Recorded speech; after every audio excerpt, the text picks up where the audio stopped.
Augustine என்ற தேவ மனிதன் இவ்விதமாக சொன்னார்: ஒரு மனிதனுடைய வாழ்க்கையில் பரிசுத்த வேதாகமம் தன் அதிகாரத்தை இழந்துவிட்டால் அவனுடைய விசுவாச வாழ்க்கை நிலைகுலைந்து விடும் என்று.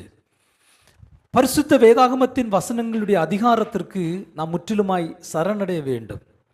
அந்த வசனம் நம்மை தவறான வழிகளில் நடத்தாது. அந்த வசனங்கள் தவறாகவும் போய்விடாது.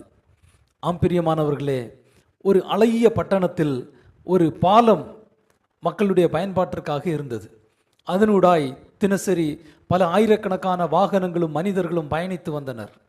ஒரு குறிப்பிட்ட நாளில் சில ஆராய்ச்சியாளர்கள் போய் அந்த பாலத்தின் தரத்தை ஆய்வு செய்தபோது அதனுடைய அடிஸ்தானம் மிகவும் பலவீனமாக உள்ளது என்பதை கண்டறிந்தார்கள்.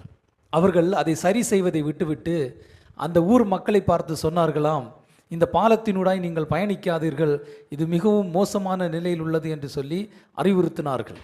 ஆனால் அந்த மனிதர்கள் அந்த பாலத்தின் வெளிப்புற தோற்றத்தை பார்த்து மிகவும் கம்பீரமாக இருக்கிறது என்று சொல்லி அதன் ஊடாய் தினசரி பயணித்து வந்தார்கள்.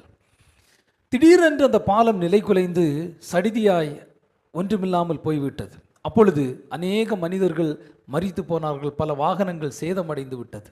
அருமையான தேவனுடைய ஜனமே, ஒரு மனிதனுடைய வாழ்க்கையிலும் வசனம் என்கிற அடிப்படையில் அவன் கட்டப்பட்டிருந்தால் அவனுடைய வாழ்க்கை ஆசீர்வாதமாக இருக்கும். வசனத்தின் அடிப்படையில் அவன் கட்டப்படாவிட்டால் அவனுடைய விசுவாச வாழ்க்கை நிலை குலைந்து அவன் தடுமாறுவான் என்பதில் எந்த சந்தேகமும் இல்லை.